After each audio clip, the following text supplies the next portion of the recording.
Let me tell you about a voice. Not this voice, but the one inside. The one that whispers. It tells me what's right and what's not, when to leave and where to go. My inner voice always gives it to me straight. Tells me who my real friends are, when to say yes, when to say no, whether the person sitting next to me is the one I'll be spending the rest of my life with, or not. Sometimes that voice is crystal clear. Go, stay, right, wrong. Sometimes it merely whispers. Nothing just happens.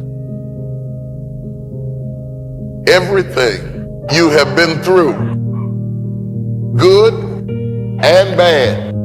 I want you to think about the things in your life that seemingly make no sense. Some of them were painful, some of them were hard to bear. Some of them you're going through right now are very frightening because you have uncertainty and apprehension and anxiety about what's going to happen out of this. And I want you to bathe your soul with these words.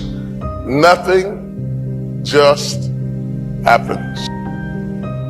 There's something about going through death and loss and pain and misfortune and adversity. There's something about going through things that don't seem fair to you, that once you go through them, you need to make sense of the madness in your life. Since you can't change what happened and you can't alter what you've been through, at least you need to be able to think that there's some greater good that's going to come out of it. It's what they call bringing closure. But I tell you, there are some times in life where you fall down and you feel like you don't have the strength to get back up. And fear comes in.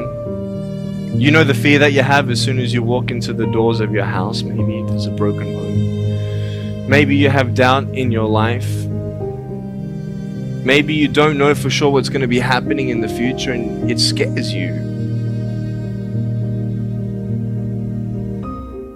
Maybe you're worried about what people think of you, what people say about you. Just that fear paralyzes you. And I just want to ask you today, do you think you have hope?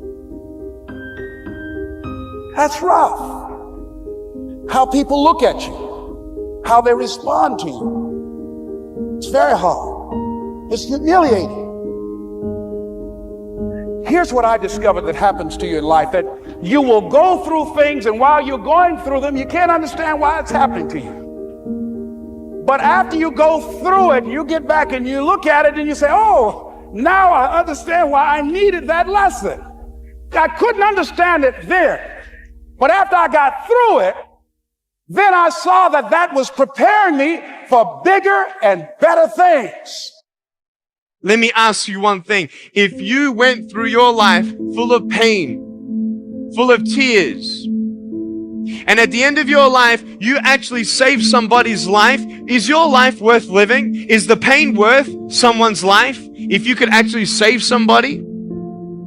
Every difficulty is growing you up.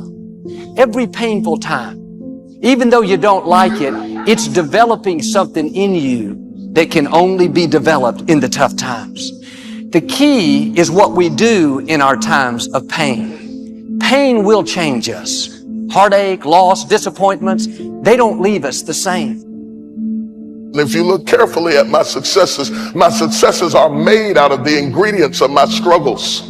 My struggles are the pathway that led me into my success. No thing in your life just happened. No thing in your life just happened. You can come out defeated, giving up on your dreams, or you can come out with a new passion, a new fire, excited about the new opportunities in front of you. All of us experience pain. My challenge, don't just go through it, grow through it. That difficulty is an opportunity to get stronger, to develop character, to gain new confidence. Anybody can give up. Anybody can let it overwhelm you. But you know what that's doing? Wasting your pain. That pain is not there to stop you. It's there to prepare you, to increase you, to develop you. Nothing is a coincidence.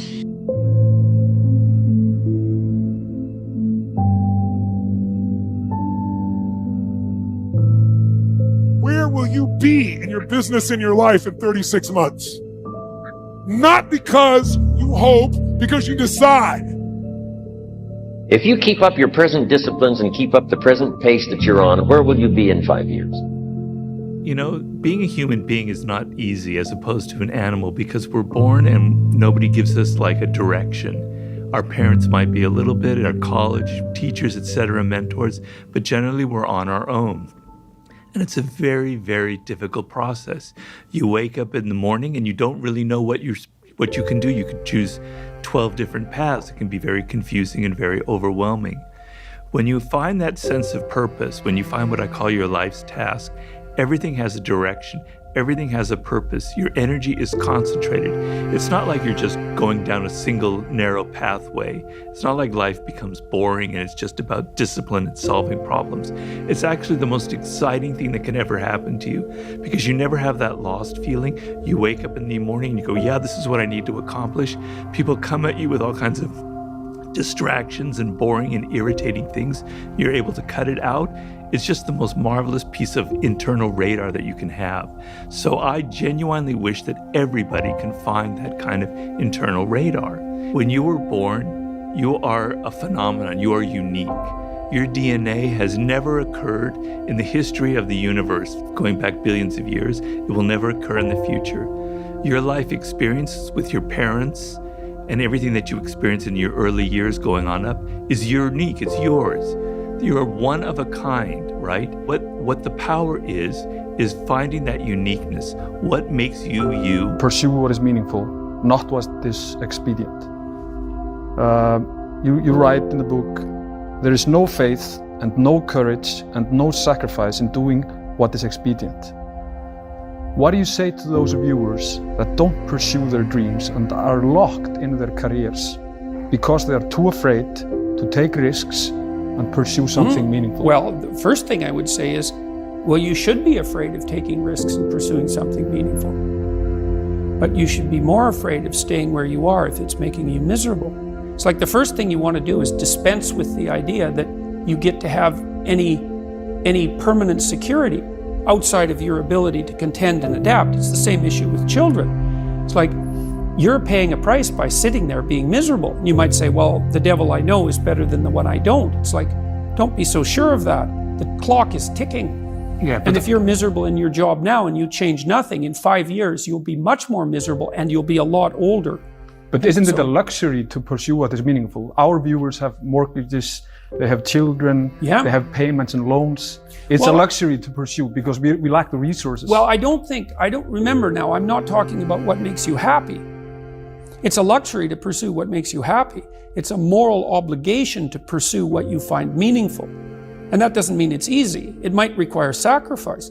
If you need to change your job too, let's say you have a family and children and a mortgage, you have responsibilities. You've already picked up those responsibilities. You don't just get to walk away scot-free and say, well, I don't like my job, I quit.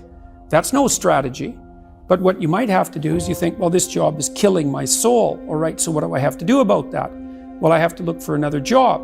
Well, no one wants to hire me. It's like, okay, maybe you need to educate yourself more. Maybe you need to update your curriculum vitae, your resume.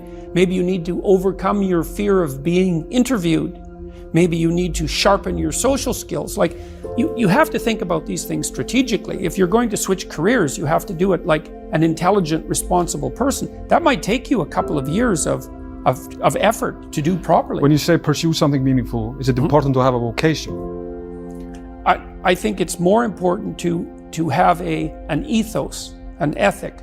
So I have a program, for example, called the Future Authoring Program, which is a writing program that enables people to develop a vision for their life and then to develop a strategy. And so it's based on the idea, imagine that, and it's an extension of the ideas in the book, or at least something along the same lines.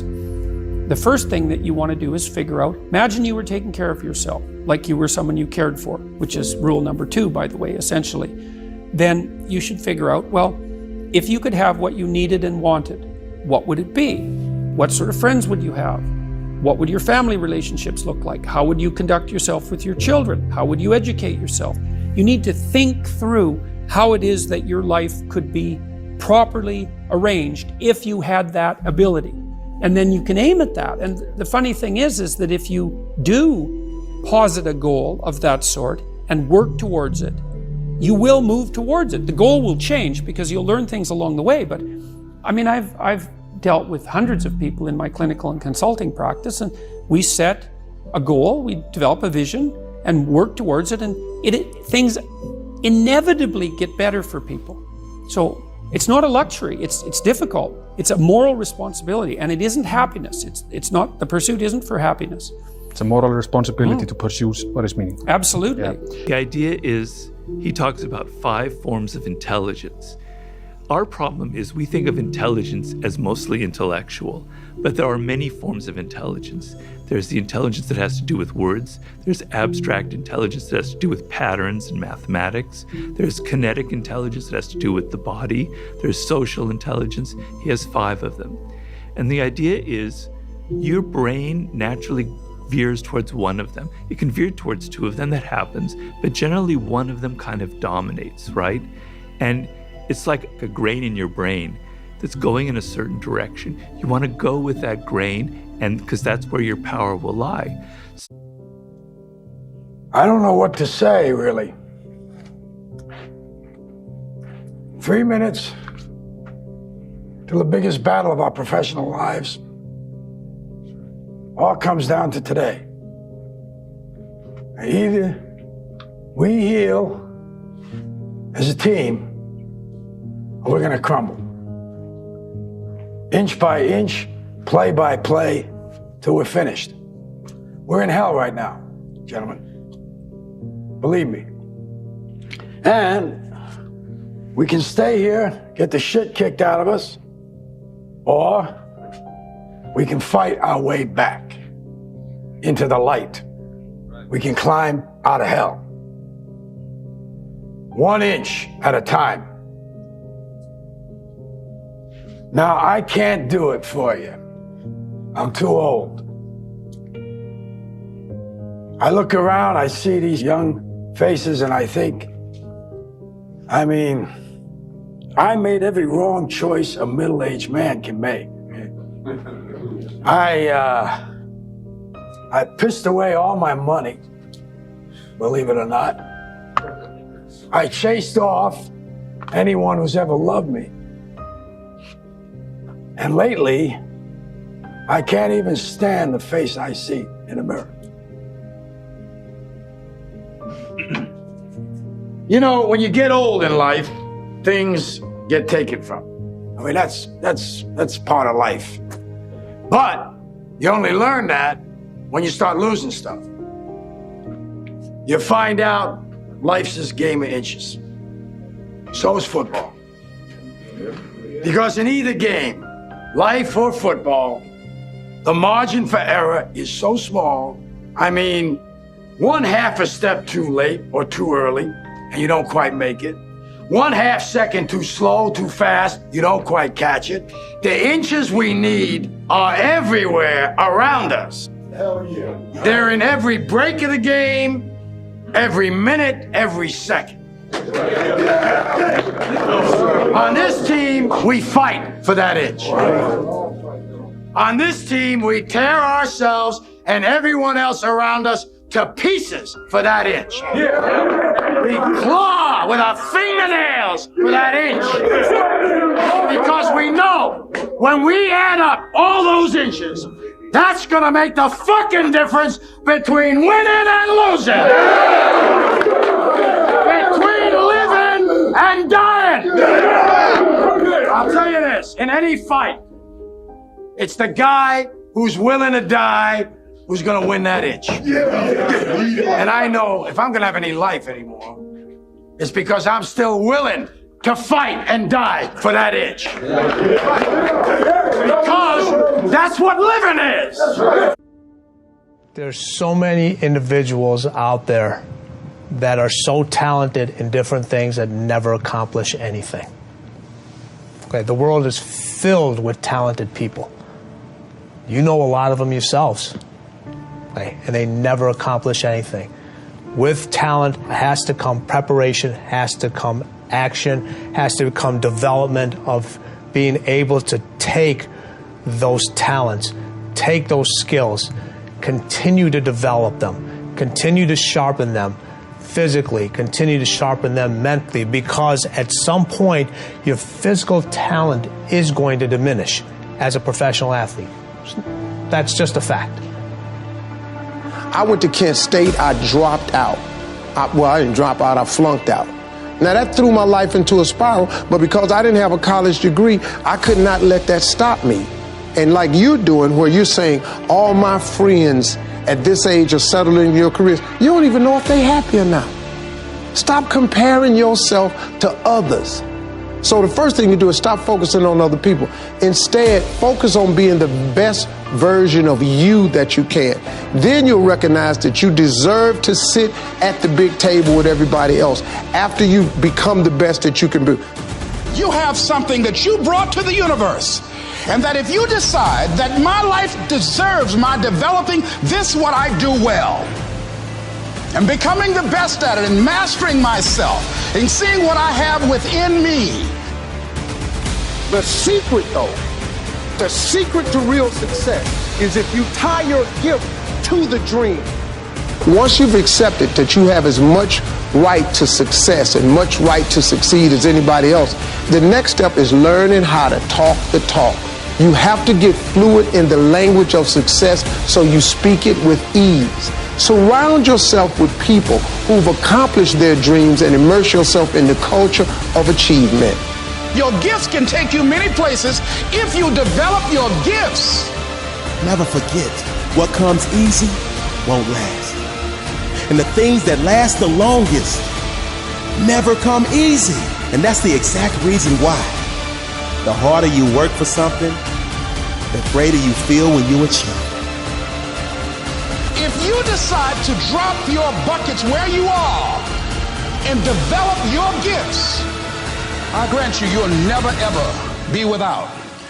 I grant you that your gifts will take you places that will literally amaze you. I grant you that if you begin to work to develop your gifts, you'll develop a strong sense of happiness. You'll get a larger vision of yourself. Because part of beginning to get a larger vision of yourself, all of us need some area of our lives where we can have a feeling of competence. That people know when they think about this area, that's something you do. That you eat and sleep that. And that you do that. You do that. And as you begin to challenge yourself, you'll discover some things about yourself that you don't know right now. The other thing is you begin to look at yourself, look at your dreams, and begin to experiment and stepping into your greatness. One of the things that's very important, whatever goals and dreams that you have, repeat after me, please. Make your move before you're ready. You have Price Pritchett, who's a great motivator and trainer. He said, make your move before you're ready. We're instructed in life to walk by faith and not by sight. See, you want to really begin to stretch yourself. You want to become a risk taker. You want to raise the bar on yourself. Most people won't do that. See, most people engage in low life living, low risk living. Viscott said, if you're not willing to risk, you cannot grow. And if you cannot grow, you cannot become your best. And if you cannot become your best, you can't be happy. And if you can't be happy, then what else is there? I like what Helen Keller said. Life is short and unpredictable. Eat the dessert first. And so you want to begin to take some chances. You want to begin to challenge yourself and make it okay to fail and learn from your failures. Don't allow fear of failure and the allure, the attractiveness of playing it safe in life to draw you in. You can't get out of life alive. You got to die to leave here.